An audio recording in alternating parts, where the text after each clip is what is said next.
going to tell us. What is branding, Marty? Yeah, so let's start with what branding isn't. Okay. It's because it's not a lot of things people say it is. Yes. It's not a logo. Okay. A logo is a very useful tool for a business, but it's not the brand. It's a symbol for the brand.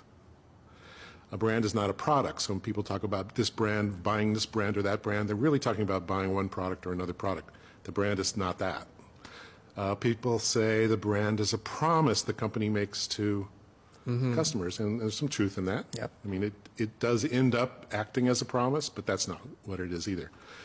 Advertising people like to say, well, it's the sum of all the impressions that a company makes on an audience. Yeah. Well, you know, if you're trying to sell a lot of impressions, I can see where that might be useful to you, but from a business's point of view, why do they want that? Right? So, and how does that help Self-serving definition creative there. people understand what they're doing? Right. So none of those things are really what branding is.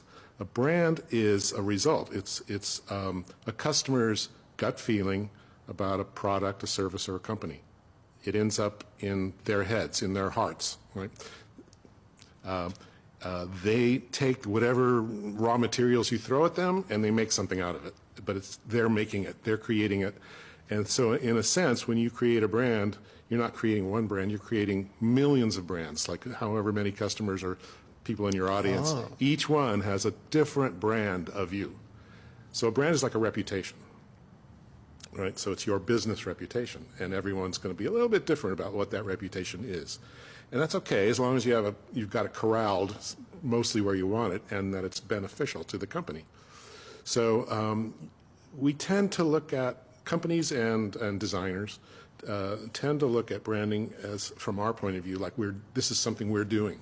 We're telling a story. We're making a claim. We're making a pitch. And that's what we do, but that's not what a brand is. A brand is the result of that. And if you don't start, you actually don't know what you think you know what you're doing, but you don't. So from a designer's point of view, I mean, I always tended to be this way. It's like I just had it was my gut feeling, right, about whether this is going to work or not. And then I would sell it as hard as I could to get the client to sign off on it. From the client's point of view, they're going, well, it's a checklist. I got the logo, I got the tagline, I got the ad campaign, click, check, and they think they're done. Right. None of that's right. What's right is what happens in people's heads. Like, what have we achieved? Like, what's the reputation that we've created through the products we're putting out, like and the design of the products, the messaging we're putting out, the look and feel of them, our culture, how does that affect people, how our employees behave, how is that affecting our reputation? All that stuff counts. So it's a big world, and it actually takes in almost all of business.